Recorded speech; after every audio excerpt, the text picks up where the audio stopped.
안녕하세요. 김상진입니다. 자바 프로그래밍 두 번째 노트입니다. 이 노트에서는 객체 지향 프로그래밍의 가장 핵심 요소인 객체에 대해서 살펴보겠습니다. 특히 자바에서 객체를 생성하여 사용하는 방법에 대해 설명해 드리겠습니다. 객체 지향 프로그래밍은 필요한 객체를 필요한 시점에 생성하여 서로 상호작용하도록 하여 필요한 기능을 제공합니다. 객체를 생성하기 위해서는 그 객체가 어떤 상태를 유지하고 어떤 행위를 할 수 있는지 알려주는 클래스를 정해야 됩니다. 자바는 기본적으로 new 연산자를 이용하여 객체를 생성합니다.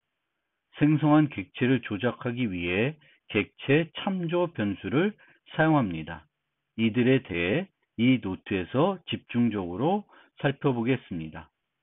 객체의 생성에 대해 설명해 드리기 전에 먼저 객체 지향 프로그래밍과 구조화 프로그래밍의 세 번째 차이점을 설명해 드리겠습니다. 1장에서 살펴보았던 두 가지 차이점을 다시 생각해 보면 첫 번째 차이점은 함수 중심이 아니라 데이터 중심이라는 것입니다. 이 때문에 구조화 프로그램과 달리 함수의 인자가 보통 하나 줄어듭니다. 함수에 그 함수가 처리할 데이터를 전달하는 것이 아니라 데이터를 중심으로 그 데이터를 처리할 함수를 호출하는 형태로 프로그램이 구성이 됩니다. 두 번째 차이점은 조건문을 이용하여 보통 구현하던 많은 부분을 객체 지향에서는 조건문을 사용하지 않고 다형성을 이용해서 구현합니다. 이와 관련하여 보통 많이 이용하는 것이 상속입니다. 세 번째 차이점은 Head First Object Oriented Analysis and Design하는 교재에 있는 내용입니다. 객체 지향 설계 원리 중 OCP라는 원리가 있습니다. Open Closed Principle이라는 원리입니다. 이 원리는 코드는 수정에 대해 닫혀 있지만 확장에 대해서는 열려 있어야 한다는 것입니다. 즉, 새 기능을 추가해야 할 때 기존 코드를 수정하지 않고 추가할 수 있어야 한다는 것입니다. 그래야 코드가 잘 설계된 유연한 코드라는 것입니다. 이 방금 말씀드린 Head First Object Oriented Analysis and Design에 나와 있는 요 의자 전쟁이라는 예제를 살펴봅시다. 이 의자 전쟁에서는 한 소프트웨어 회사가 있는데 거기에 팀장이 있고 그 팀장 밑에 두 명의 개발자 철수와 미미가 있었습니다. 팀장은 철수와 미미의 실력을 테스트하기 위해 스펙을 주고 개발을 하도록 하였습니다. 그리고 더 잘 프로그래밍하는 개발자에게는 최고급 의자를 선물로 주기로 했습니다. 그래서 이 예제의 제목이 의자 전쟁입니다. 그런데 철수는 구조화 프로그래밍을 좋아하는 친구였고 구조화 프로그래밍만 할 줄 아는 개발자였습니다. 반면에 미미는 객체 지향 프로그래밍을 좋아하고 객체 지향 프로그래밍을 잘 할 줄 아는 개발자였습니다. 주어진 스펙은 뭐였냐면 GUI에서 정사각형, 원, 삼각형 등의 도형들이 있는데 사용자가 이들 도형을 클릭하면 그 도형을 시계 방향으로 회전하고 그 회전할 때 웨이브 사운드 파일을 재생해야 됩니다. 그러면 각 개발자가 어떻게 개발했는지 살펴봅시다. 앞서 설명드린 것처럼 철수는 구조화 프로그래밍으로 프로그램을 만들었습니다. 구조화 프로그래밍은 함수가 중심입니다. 여러 가지 함수를 만들어서 이 프로그램을 완성했을 것인데 가장 핵심이 되는 두 함수는 rotate와 playSound 두 가지 함수입니다. rotate는 각 도형을 회전할 때 사용하는 함수입니다. 이 함수는 세 가지 도형이 있기 때문에 그리고 각 도형을 회전할 때 사용하는 코드가 다르다고 우선 가정해 봅시다. 그러면 이 코드는 스위치문을 이용해서 또는 조건문, if문을 이용해서 작성이 되어 있을 것입니다. 도형이 스퀘어이면, 정사각형이면 어떻게, 원이면 어떻게, 삼각형이면 어떻게 하는 식으로 코드가 구성이 되어 있습니다. playSound는 웨이브 파일을 재생해야 되기 때문에 조건문으로 구성이 되어 있지는 않습니다. 미미는 객체 지향 프로그래밍으로 구현했기 때문에 세 개의 클래스를 만들었습니다. 그리고 각 클래스에 rotate, playSound 메소드를 구현했습니다. 그러면 이렇게 보면은 이 코드들이 이 경우에는 playSound와 웨이브 파일 하나 재생하는 것이니까 여기에 보면은 playSound들이 중복해서 정의되어 있다고 생각할 수 있는데 실제로는 나중에 보면은 중복해서 정의하지는 않습니다. 구조화 프로그래밍을 하든 객체 지향 프로그래밍을 하든 모두 코드 중복을 하여 프로그래밍 하지는 않습니다. 어쨌든 철수와 미미는 팀장이 요구한 스펙을 완벽하게 완성해서 팀장한테 주었습니다. 그런데 팀장은 결과를 보더니 본인이 스펙에 빼먹은 것이 있다고 하였습니다. 그리고 그 빼먹은 부분을 다시 추가하라고 요구를 했습니다. 우리가 소프트웨어를 개발할 때에는 항상 처음에 생각하지 못했던 그런 부분들이 나타나게 되고 그런 부분들을 수용하기 위해서 기존 코드를 수정해야 되는 경우가 많이 있습니다. 팀장이 추가적으로 추가해야 되는 요소는 팀장이 요구한 그 추가해야 되는 요소는 뭐였냐면은 세 가지 도형 외에 아메바라고 임의의 도형을 처리할 수 있어야 됩니다.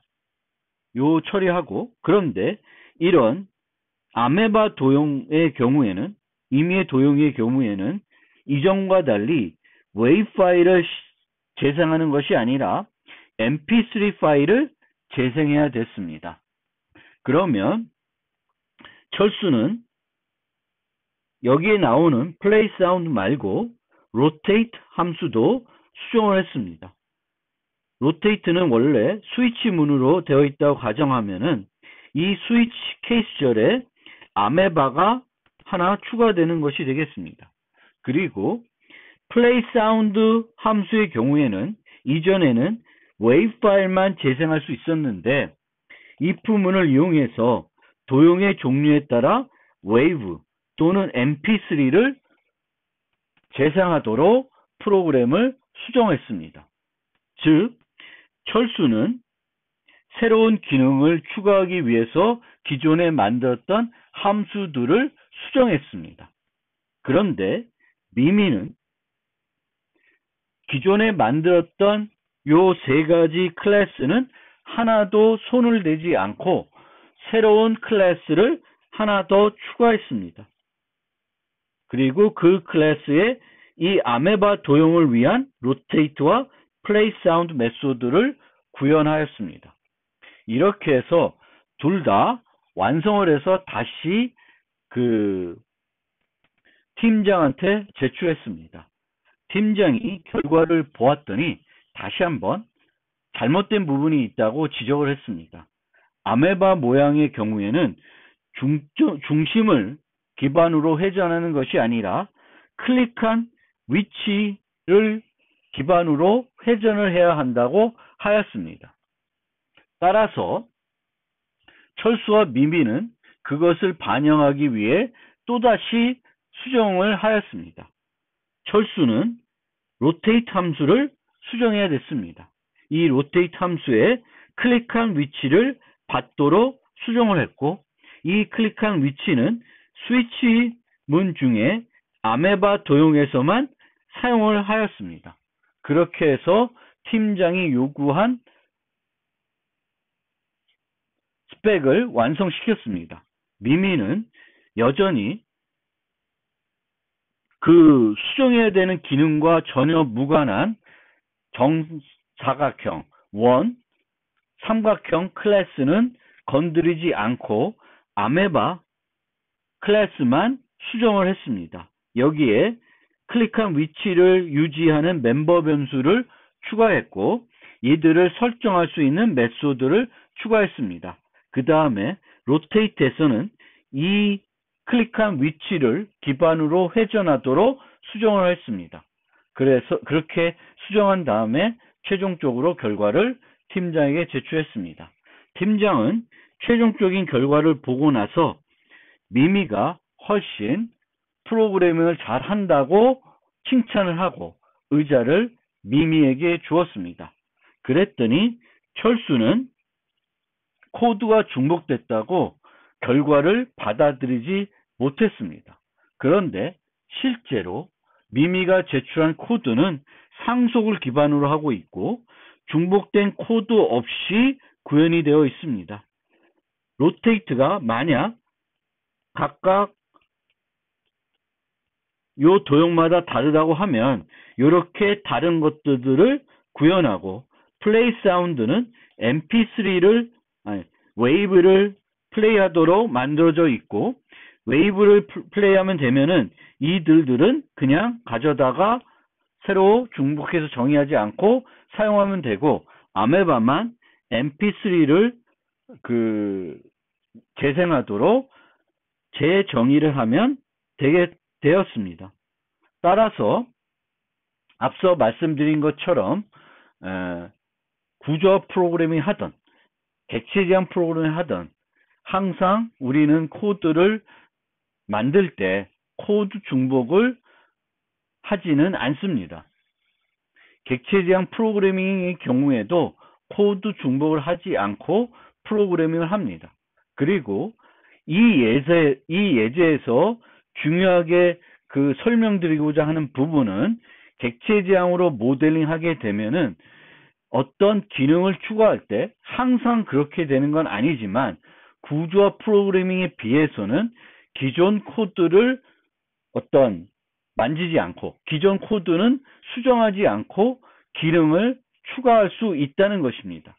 잘 설계를 해 놓았으면은 객체 지향 프로그래밍에서는 기존 코드를 수정하지 않고 새 기능을 추가할 수 있는 장점을 가지고 있습니다.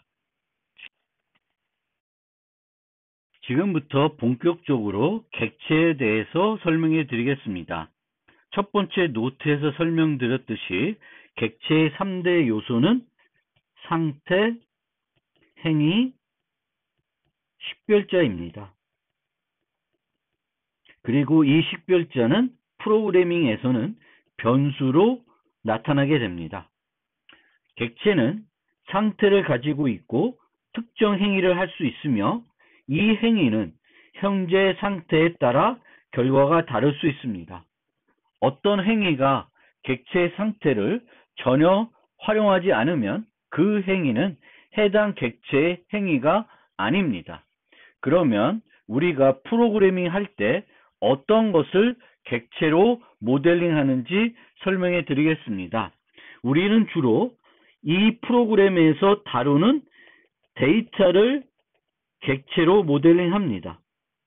그런데 이렇게 데이터만 볼 것이 아니라 이 프로그래밍에서 모델링 해야 하는 것들이 뭔지 살펴봐야 합니다.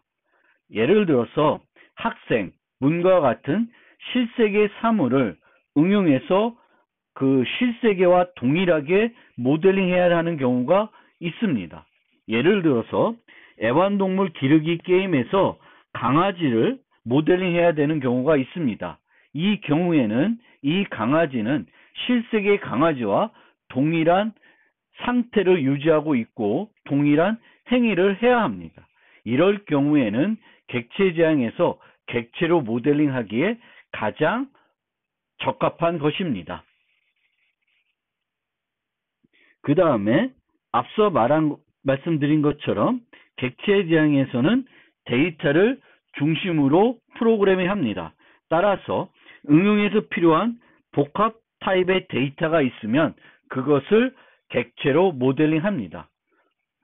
그 복합 타입의 정보만 객체로 모델링하는 것은 아니고 데이터와 그 데이터를 처리하는 함수를 하나의 틀로 묶어서 객체로 모델링하게 됩니다. 예를 들어서 학사관리 응용에서 교과 정보가 필요하면은 그 교과 정보들을 유지하는 객체를 만들고 그 교과 정보를 조작하기 위한 함수들을 그 틀 안에 같이 정의하게 됩니다. 이처럼 한 프로그램에서 필요로 하는 데이터를 객체로 주로 모델링하게 되는데 응용에서 필요한 기능도 때에 따라서는 객체로 모델링할 수 있습니다. 응용에서 필요한 기능은 어떤 객체의 메소드로 들어갈 수 있고 일반 함수로 정의할 수도 있고 또 기능 자체를 객체로 모델링할 수도 있습니다. 그러면 어떤 기능을 객체로 모델링하는지 한번 생각해 봅시다. 주어진 인자만 가지고 구현이 가능한 기능은 그 함수만 만들어서 즉 일반 함수로 구현해서 사용할 수 있습니다. 예를 들어서 수학의 사인 함수는 절대 메소드나 어떤 객체의 메소드로 또는 사인 함수 자체를 객체로 모델링하지 않습니다. 또 다른 예로 문자열에서 특정 문자 위치를 찾는 기능이 필요했습니다. 애플이라는 문자열이 주어지고 A가 주어지면은 0이라는 색인 위치, A가 등장하는 요 위치, 색인 위치를 반환해주는 그런 기능을 만들어야 됩니다. 그러면 이 기능은 요 문자열과 문자를 이용해서 모두 구현할 수 있습니다. 따라서 방금 설명해 드린 것처럼 주어진 인자만 가지고 구현할 수 있는 기능입니다. 그러면 이 기능은 일반 함수로 구현할 수 있습니다. 그런데 이때 일반 함수로 구현할 수 있지만 우리는 항상 객체지향에서는 데이터와 그 데이터를 처리하는 함수를 하나의 틀로 묶는다고 했습니다. 따라서 이렇게 만들 수 있는 기능은 요 인자 중 하나를 중심으로 수행이 되는 기능으로 모델링할 수도 있습니다. 즉 인자 중 복합 타입이 있으면 이 인자의 메소드로 해당 기능을 구현할 수 있습니다. 이렇게 프루트가 문자열을 과일 문자열들을 유지하는 그런 객체이면은 얘를 중심으로 인덱스 of를 호출하고 A라는 문자만 전달해 가지고 이 기능을 구현할 수 있습니다. 즉 string이라는 문자열의 index of라고 하는 것을 구현해서 제공할 수 있습니다. 따라서 주어진 인자만 가지고 구현이 가능하다고 하여 항상 일반 함수로 만드는 것은 아닙니다. 이것의 인자들을 살펴보아야 하고 그 인자를 중에 복합 타입이 있으면 그 복합 타입을 중심으로 메소드로 만들어서 해당 기능을 제공할 수도 있습니다. 그런데 기능이 주어진 인자만 가지고 구현할 수 없고 과거에 대한 기억이 필요하면은 객체로 모델링할 수 있습니다. 예를 들어서 우리가 만들었던 우리가 1장에서 사용했던 키보드로부터 데이터를 입력받을 때 스캐너라는 객체를 클래스의 객체를 생성해서 사용했습니다. 그러면 이 키보드로부터 데이터를 입력받을 때 왜 객체를 사용했냐? 그 이유는 이 키보드로부터 데이터를 입력받거나 파일러부터 데이터를 입력받을 때는 어디까지 처리했는지를 기억하고 있어야 됩니다. 이전에 호출한 어떤 함수의 결과를 기억하고 있어야 됩니다. 이런 기억이 필요하면은 그 기능은 객체로 모델링해서 제공하는 것이 매우 효과적입니다.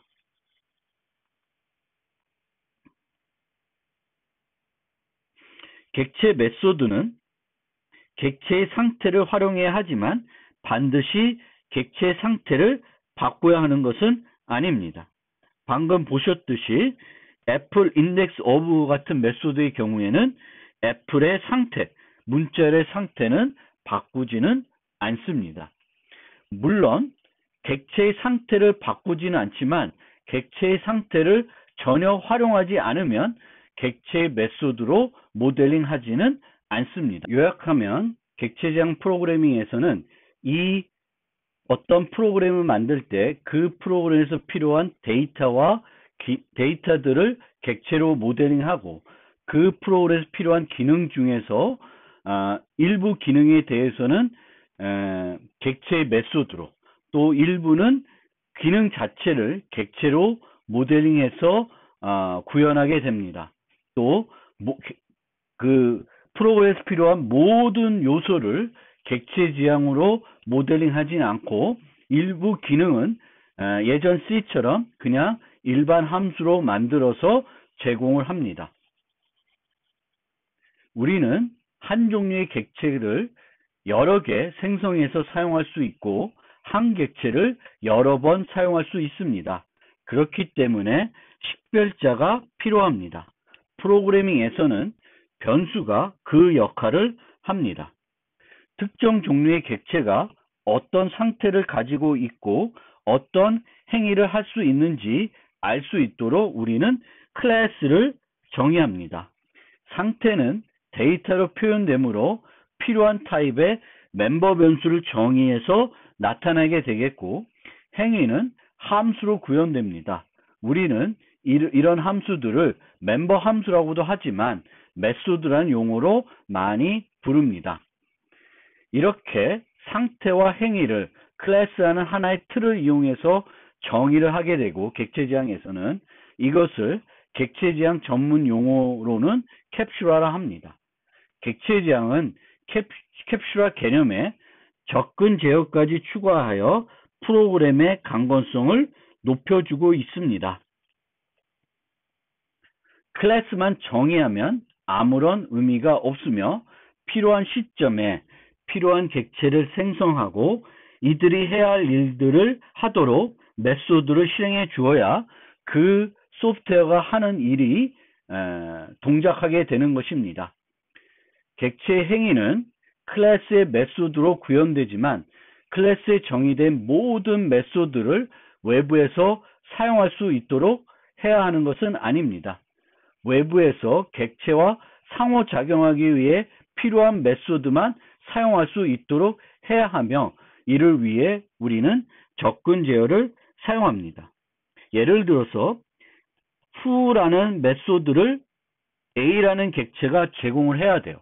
그런데 이 who라는 메소드를 만들어 봤더니 매우 길어요. 그러면 우리는 C부터 함수의 길이는 작아야 한다고 얘기를 했습니다. 길면 디버깅 하기도 복잡하고 여러 가지 일을 하는 것일 수 있습니다. 응집성에 문제가 있을 수 있습니다. 그런데 함수의 길이가 이렇게 길 경우에는 우리는 보통 어떤 일을 하게 되냐면 이 함수에 구성되는 요소들을 끄집어내서 다시 또 함수로 추상화하게 됩니다. 그러면 후 메소드는 작아지는 거죠. 여기서 필요할 때 바를 호출해서 사용하게 되는 것입니다. 이것이 모듈화입니다. 즉, 함수에 대한 모듈화는 객체 지향에서도 메소드를 구현할 때 사용을 해야 됩니다. 필요합니다. 그런데 이런 바라는 함수는 f를 완성하기 위해서 f에서만 필요한 메소드이고 밖에서 A와 상호작용할 때, A 객체를 상호작용할 때는 호출할 필요가 없는 메소드입니다.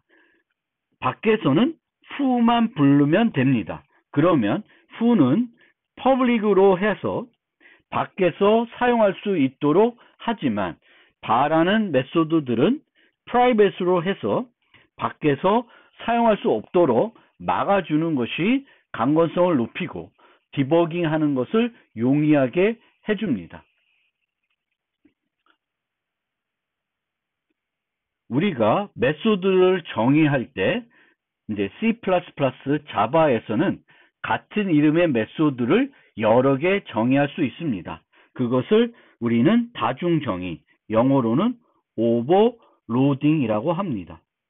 C는 오버로딩 함수를 다중정의할 수 없습니다. 그런데 다중정의할 때는 컴파일러가 이들을 구분할 수 있어야 되겠고, 컴파일러가 이를 구분하는 방법은 1장에서도 여러 차례 설명드렸듯이 인자의 개수와 타입, 매개 변수의 개수와 타입을 이용해서 구분하게 됩니다. 보통 한 종류의 객체를 여러 개의 생성에 사용하지만 경우에 따라서는 생성해야 되는 개수를 제한할 필요도 있습니다. 보통 이렇게 제한하는 이유는 논리적인 이유일 수도 있고 효율성 때문에 제한할 수도 있습니다. 여러 개를 생성해서 사용하게 되면 불필요하게 여러 개를 생성해서 사용하게 되면은 시스템 리소스를 많이 사용하기 때문에 성능에 좋지 않습니다. 또 어떤 프로그램에서는 그것이 모델링하는 어떤 것을 봤을 때 이 객체는 하나만 존재해야 됩니다. 그런데 그 객체를 하나만 만들어서 사용하지 않고 여러 개 만들어서 사용하게 되면은 프로그램이 오동작을 할 수도 있습니다. 그렇게 논리적인 이유 때문에 생성해야 되는 객체의 수를 제한할 수도 있습니다. 객체지향 프로그래밍에서는 한 종류의 객체를 여러 개 생성을 할 수 있고 한 객체를 여러 번 조작할 수 있습니다. 따라서 식별자라는 걸 통해서 이 객체들을 구분할 수 있어야 됩니다. 프로그래밍에서는 변수가 그 식별자 역할을 합니다. 변수와 관련된 기본적인 얘기를 조금 설명해 드리겠습니다. 프로그램에 사용되는 모든 값을 구분하기 위해서 그 값의 종류를 구분하기 위해서 우리는 타입이라는 개념을 사용합니다. 예를 들어서 CS라는 문자열은 자바에서는 string 타입으로 처리가 되고 우리가 그 화면에 데이터를 출력할 때 사용했던 system.out이라는 객체는 print stream이라는 타입에 해당됩니다. 변수는 우리가 특정한 데이터를 처리하기 위해서는 그 데이터를 저장하는 변수를 만들어서 사용해야 됩니다. 즉, 프로그램에서 변수라는 것은 어떤 값을 저장하는 곳입니다. 실제 데이터가 저장되는 곳은, 프로그램에서 데이터가 저장되는 곳은 메모리입니다. 그런데 이렇게 생각할 필요 없이 좀 추상화해서 생각을 하면은 프로그램이 실행이 되고 어떤 변수를 우리가 선언하게 되면은 그 시점이 되면 시스템에서 이런 컵들을 변수 크기에 맞는 컵들을 준비해 준다고 생각하시면 되겠습니다. 변수는 값을 저장한 곳인데 값의 종류에 따라서 필요한 공간이 다릅니다. 토끼를 위한 공간과 코끼리를 위한 공간은 다릅니다. 따라서 특정 데이터를 저장하고 유지하기 위해서는 그 데이터를 저장하기 위해 충분한 크기의 공간이 필요합니다. 따라서 우리가 변수를 만들 때에는 타입 정보와 이름이 필요합니다. 타입 정보를 통해서 얼마나 큰 공간이 필요한지를 시스템에서 알 수 있고, 여기에 저장된 데이터를 접근할 때 우리는 그 이름을 사용하게 되는 것입니다.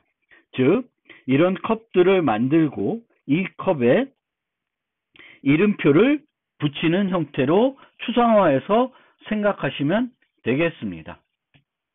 변수는 생성과 동시에 초기 값을 주어서 그 컵에 값을 저장할 수도 있습니다.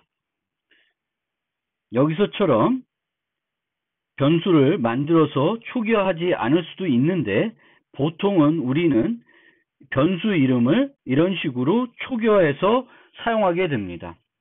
예를 들면 요 예가 쉬우니까 요 예를 보면, 정수라는 변수에 age라는 이름표를 붙이고 20이라는 값을 저장할 수 있습니다. 만듦과 동시에 초기화할 수 있습니다. 그리고 자바에서는 항상 변수들을 초기화해 주는 것을 권장하고 있습니다. 그리고 지역 변수 같은 경우에는 초기화하지 않고 사용하면은 문법 오류가 되겠습니다. 즉, 자바는 변수 사용 측면에서 C앤 C++와 달리 매우 타입에 대해서 매우 엄격하고, 초기화하지 않은 변수의 사용에 대해서도 오류를 줍니다.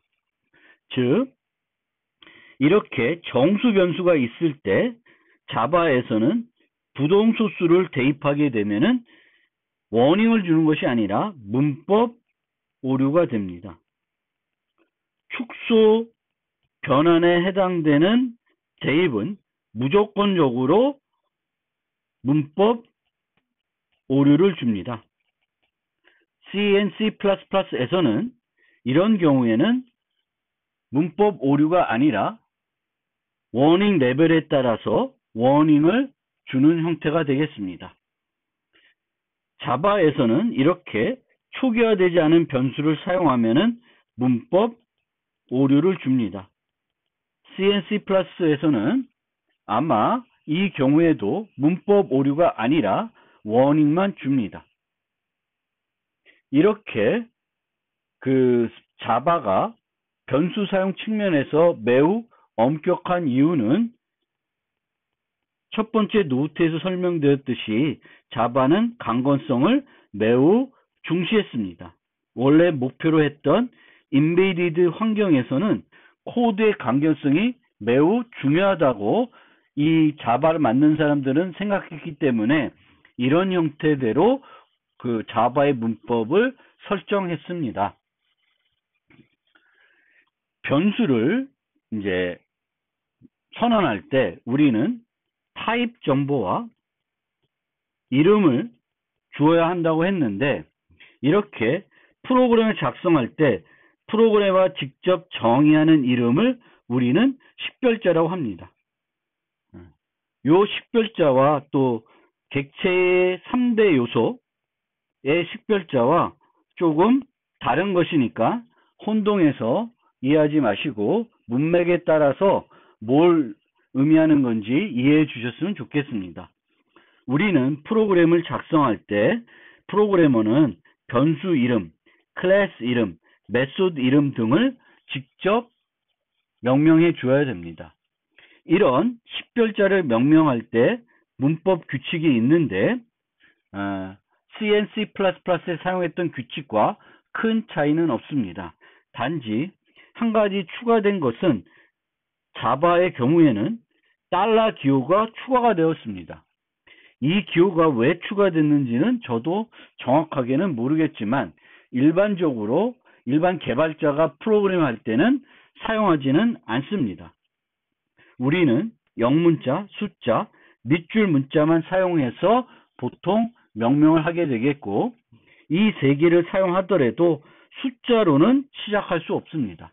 그래서 12 다이스 이런 것들은 문법적으로 잘못된 식별자입니다.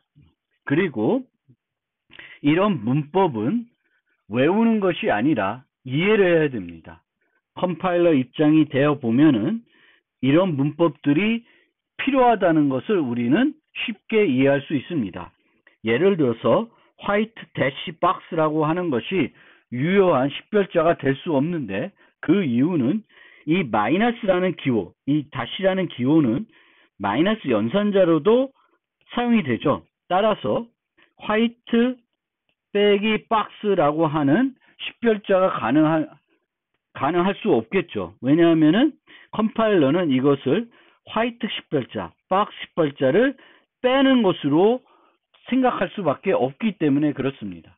따라서 보통의 대부분의 어떤 프로그래밍 언어의 문법은 외우는 것이 아니라 컴파일러 입장이 돼보면은 쉽게 그런 문법을 사용할 수밖에 없겠다는 것을 우리는 이해할 수 있고, 그것을 한번 문법들을 배울 때마다 컴파일러 입장이 돼서 왜 그런 문법을 채택했는지 한번 생각해 볼 필요가 있습니다. 그리고 그 생각을 통해서 이해가 되면은 굳이 외우지 않아도 저절로 쉽게 그 문법에 맞게 프로그램을 작성할 수 있습니다. 명령 규칙을 마무리하면은 중간에 공백 문자를 포함할 수 없고 public 같은 키워드를 사용할 수 없고 대소 문자를 구분합니다. 이런 것들이 안 되는 이유도 컴파일러 입장에서 생각해 보면은 쉽게 이해할 수 있습니다.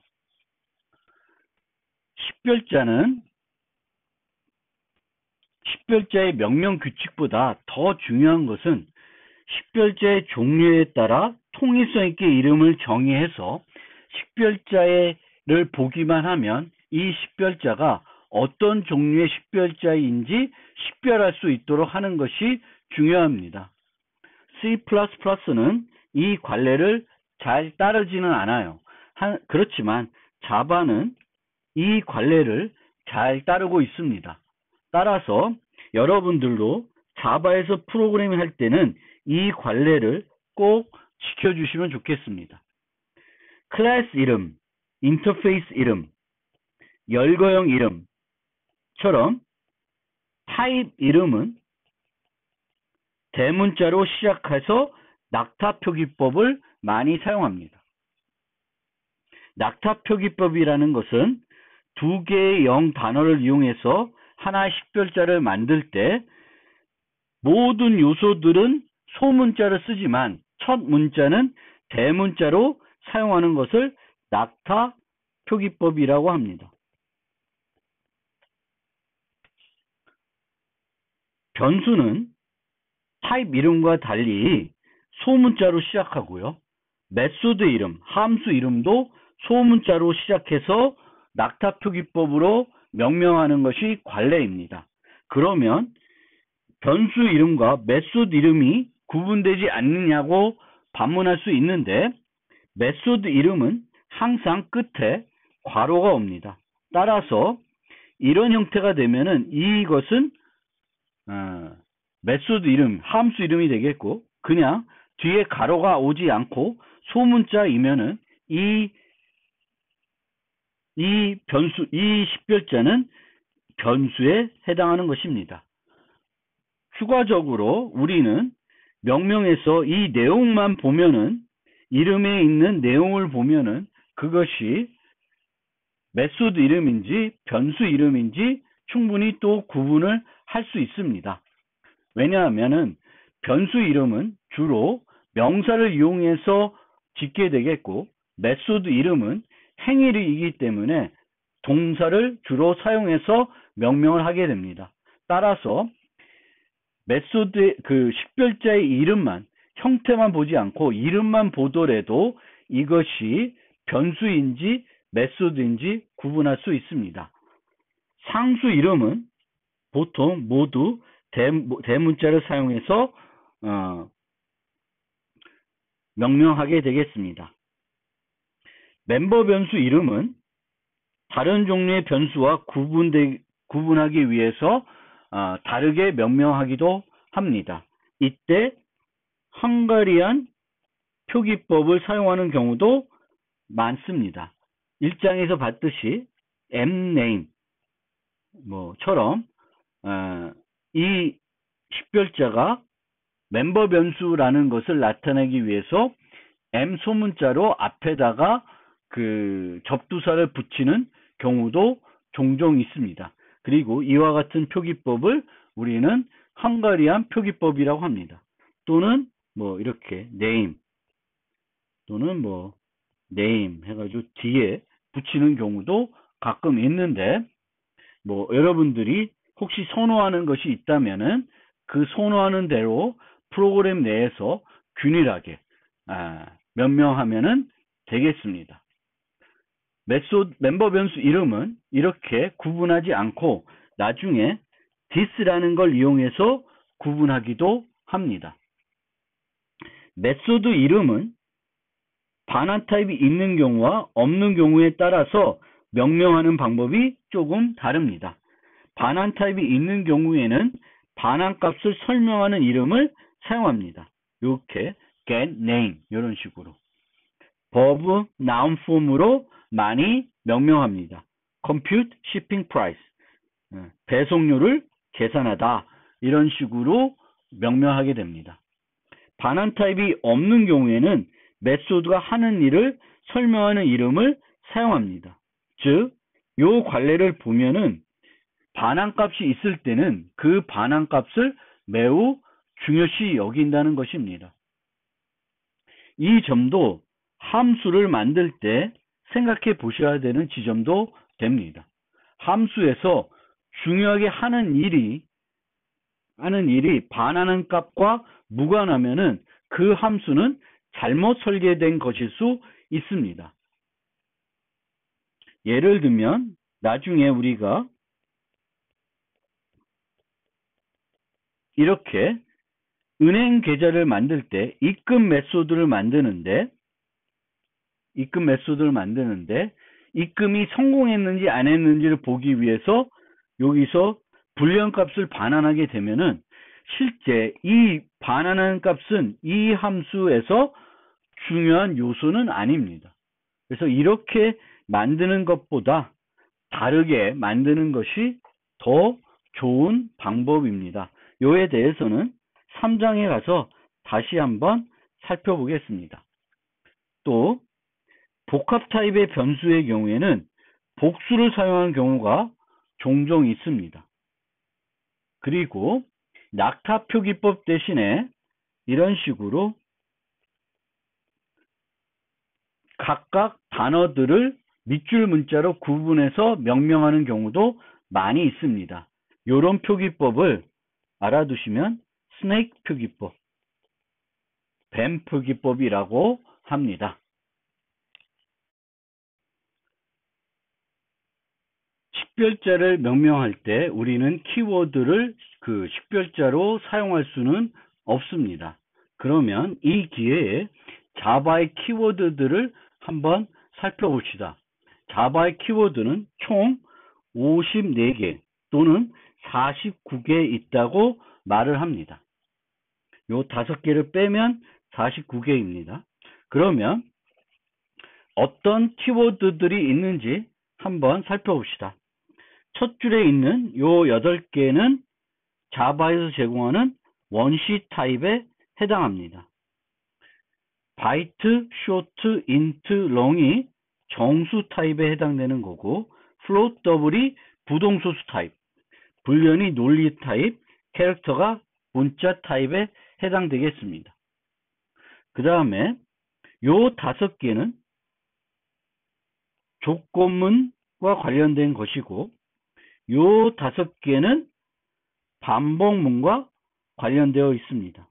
그리고 함수를 정의할 때 void, return 두 가지를 사용하게 됩니다. 그 다음에 여기에 6가지가 있는데 얘는 예외 처리, 오류를 처리할 때 사용하는 그런 키워드들입니다. 그 다음에 요 3가지가 있는데 요거과 요 2번째 여기까지는 클래스, 인터페이스, 열거형을 정의할 때 사용하는 요소들입니다. 우리는 클래스 정의할 때 클래스라는 키워드, 열거형 정의할 때 enum, 인터페이스 정의할 때 인터페이스라는 걸 사용합니다. 그리고 그 자바의 그 클래스들을 관리하고 이런 그 다른 패키지에 있는 클래스를 사용하기 위해서 패키지와 임포트라는 것이 있습니다. 그 다음에 객체를 생성할 때 사용하는 new라는 연산자가 있고, 객체가 어떤 타입인지 확인할 때 사용하는 instance of라는 연산자가 있습니다.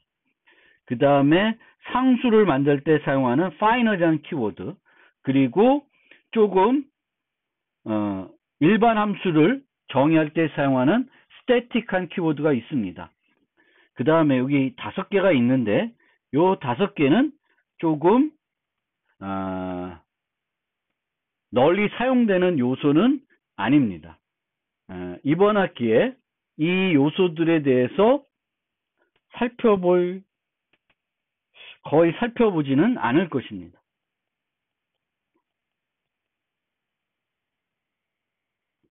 요거는 트랜지언은 입출력 할 때 좀 사용이 되는 거고, 요 2개는 동기화 문제를 해결할 때 사용합니다.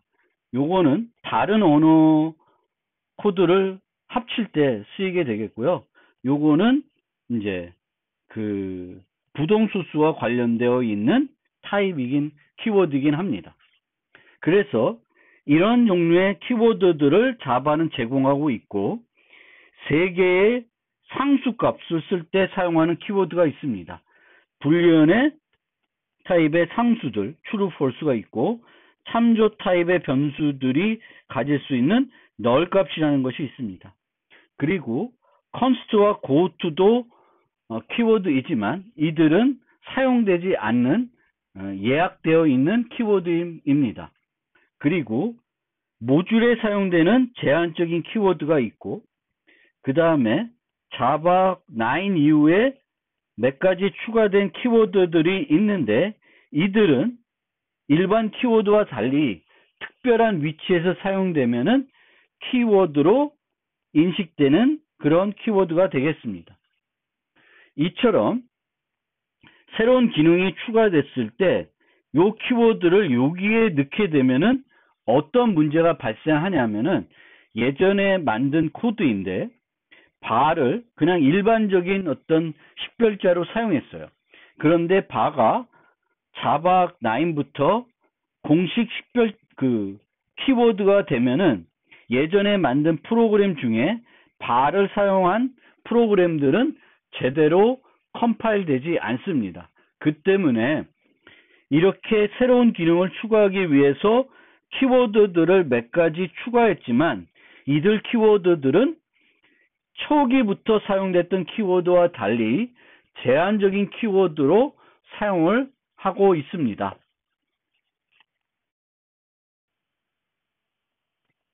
변수를 분류할 때 크게 2가지 기준으로 분류를 합니다.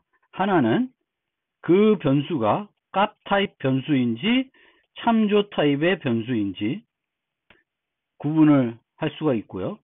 아니면 그 변수가 원시 타입의 변수인지 복합 타입의 변수인지 구분할 수 있습니다.